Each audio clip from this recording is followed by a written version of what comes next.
Hello दोस्तों, स्वागत है आपका आज की इस वीडियो में। तो आज की इस वीडियो में हम बात करेंगे खान सर और जो पंकज सर के बीच में जो विवाद चल रहा है उसकी पूरी जानकारी देंगे और कौन सही है कौन गलत है इस बारे में आज हम बात करेंगे। तो पहले तो आपको ये पता चल रहा है कि पूरा विवाद क्या है। विवाद खान सर के एक वीडियो को लेकर हुआ है जिसको पूरा पंकज सर ने उसको रोस्ट किया था।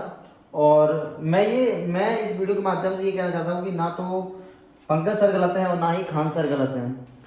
तो सबसे पहले हमको समझना होगा करंट जो हमारा होता है वो दो प्रकार का होता है, एक डीसी करंट होता है और एक हमारा एसी करंट होता है। जो डीसी करंट होता है हमारा ये डायरेक्ट करंट होता है और जो हमारा एसी करंट होता है ये होता है हमारा अल्टरनेटिव करंट। घरों में जो लाइट वगैरह चलती है वो हमारी एसी करंट पर रन करती है और जो हमारी वोल्टेज जो 12 वोल्ट पे जो हमारा चलता है वो हमारा डीसी करंट होता है। तो पंकज सर की बात को अगर मैं सहमति समझूं तो मैं ये आपको लिए मैंने ग्राफ बनाया है। ये पोल लगे हुए हैं, ये आपको दिखाई दे होंगे। हमारे पोल लगे होते हैं अक्सर हमें खेतों पे देखने को मिल जाएंगे।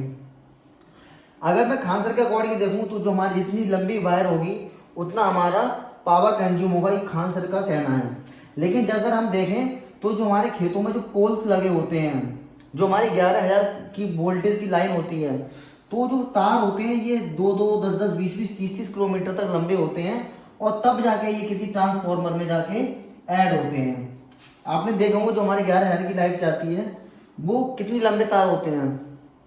अगर हम खान सर को देखें तो वो इसमें कहेंगे कि इसमें जितना लंबा वायर होगा उतनी ज्यादा पावर कंज्यूम होगी, लेकिन 11,000 की वोल्टेज में ऐसा नहीं होता है। हम देखेंगे जो हमारी 11,000 की वोल्टेज की जो वायर है, जो तार होता है मोटा वाला, तो वो एक पोल से दूसरे पोल और तीसरे पोल जितने भी हमारे पोल चले जाते हैं किलोमीटर तक, हजारों किलोमीटर तक, तो जो वोल्टेज का जो कंज्यूम, जो वोल्टेज का क्षय है, जो वोल्टेज का जो लॉस है, वो यहाँ पे बिल्कुल भी आपको देखने को नहीं मिलेगा।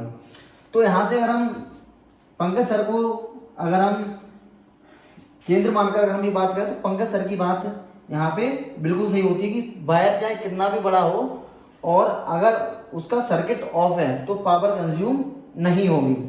इसी प्रकार से अगर हम डीसी करंट की बात करें तो यहाँ पे जितना लंबा वायर होगा उतनी ज्यादा पावर कंज्यूम होगी। जैसे एक हमारी अगर हम बैटरी ले लें, ये प्लस और माइनस का ये है, तो अगर यहाँ पे कोई हमारे डीसी का बल्ब लगा हुआ है तो जितना छोटा वायर होगा ये बल्ब उतना ज्यादा तेज चलेगा।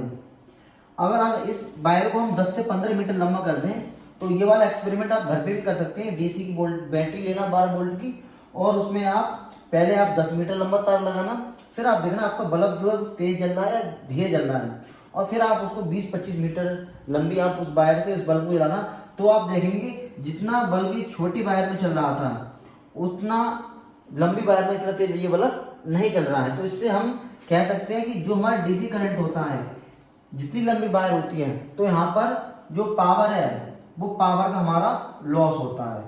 तो इस प्रकार से हम कह सकते हैं जो खान सर की बात थी वो भी बिल्कुल सही है और जो पंकज सर ने हमको बताया था वो भी एकदम सही है।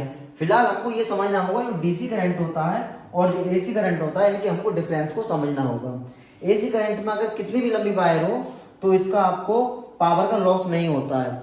जैसे इसको हम एक एग्जाम्पल से और समझ सकते हैं। जैसे हमारे यहाँ पे एक पोल है, गांव में आपको पता होगा कि पोल ज्यादा नहीं होते हैं। एक पोल यहाँ पर है और किसी का घर यहाँ पर है माना, तो यहाँ से यहाँ तक आपको देखना होगा 500 मीटर की दूरी है। कितनी दूरी है? 500 मीटर की दूरी है। तो आपको पता होगा इस पोल से इस घर तक लाइट ले जाने के लिए हमको केबल डालनी पड़ेगी। अगर 500 मीटर हमने इसमें केबल लगा दी तो ये आपने देखा होगा कितनी भी लंबी केबल हो तो उसमें पावर का जो हमारा लॉस है वो नहीं होता है। जितनी लाइट इस खंभे पर आ रही होगी उतनी ही लाइट इस इंसान के घर पर भी आ रही होगी। तो इससे हमको ये समझने को मिलता है जो हमारा एसी करंट होता है उसमें आप कितनी भी लंबी वायर लगा दें उसमें हमारे पावर का लॉस नहीं होता है। और अगर हम डीसी करंट की बात करें तो डीसी करंट में जितना छोटा वायर होगा और तो उतना पावर कम लॉस होगी और जितना ज्यादा बड़ा वायर होगा तो उतनी ज्यादा पावर लॉस होगी। ये वीडियो बनाने का मेरा उद्देश्य किसी भी टीचर को गलत या सही साबित करने का नहीं था। मैं किसी की आलोचना नहीं कर रहा हूँ। दोनों टीचर एक महान अध्यापक हैं और दोनों ही अपनी जगह पर बिल्कुल भी सही हैं। अगर वीडियो अच्छा लगा हो तो चैनल को लाइक करें और वीडियो को शेयर करना बिल्कुल भी ना भूलें ताकि खान सर और पंकज सर के जो कॉन्सेप्ट है उनको लेकर जो बच्चों के दिमाग में जो वहम बैठ गया है, जो उनके नेगेटिव सोच के चल रहे हैं, तो उनके अंदर के जो डाउट्स हैं वो इस वीडियो से क्लियर हो सके। थैंक यू वेरी मच, मिलते हैं नेक्स्ट वीडियो में।